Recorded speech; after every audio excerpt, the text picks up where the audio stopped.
In this session, we're going to be talking about a process called meiosis, or meiosis. This is a unique kind of cell reproduction because in this process, we're going to reduce the chromosome number from the diploid, ultimately,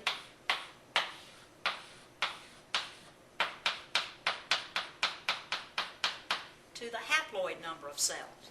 And this process is very unique. It's going to occur in sexually reproducing organisms as they produce these haploid cells, which are called gametes,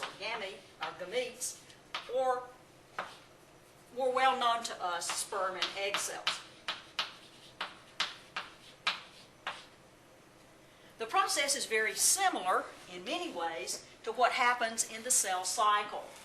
The cycle itself begins with interphase. We go through the three subphases that are characteristic of interphase, so it's identical to what happens in the cell cycle. But then once this process is complete, things are a little bit different. We have a meiosis 1,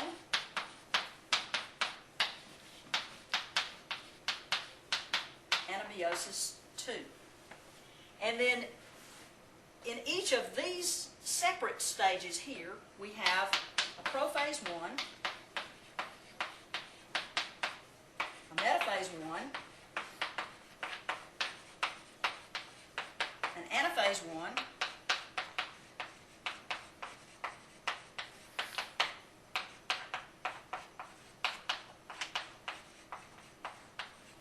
a telophase 1. In meiosis 2, we have a prophase 2, metaphase 2,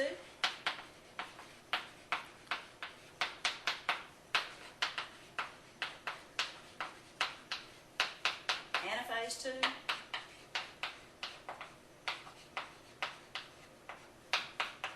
telophase 2. And comparable things happen here. In prophases, we look for the disintegration of the nuclear envelope. We look for the condensation or the shortening and thickening of chromosomes. In metaphases, we're looking for things at midplates. In anaphases, we're looking at things moving toward opposite poles.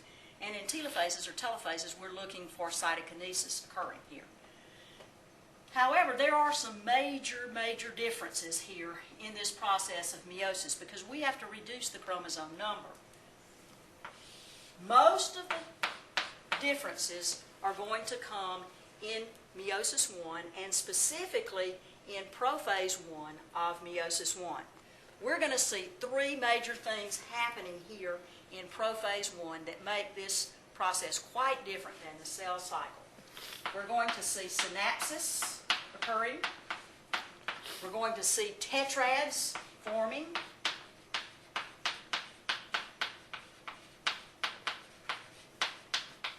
And we're going to see crossing over occurring. This crossing over is responsible for the variety that we see in offspring when we're undergoing the meiotic process. That means that no individuals that we produce from this method will ever be identical to each other nor identical to the original parent cell. So variety is accomplished here in this process primarily because of this shuffling of non-sister chromatids that occurs in prophase 1. Now, why do we need this process? Well, as I said, we've got to reduce the chromosome number. Why do we have to reduce the chromosome number? We need to reduce that chromosome number from diploid to haploid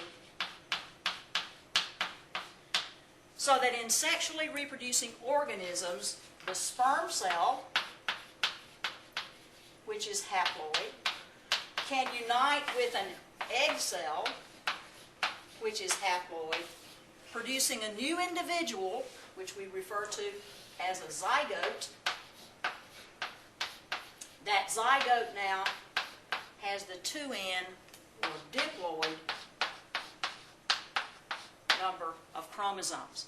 Somewhere along the way, we have to have a method for reducing chromosome number in the gametes, the sperm and egg cells, and this is the method that we use to produce cells that have half the chromosome number as original parent cells.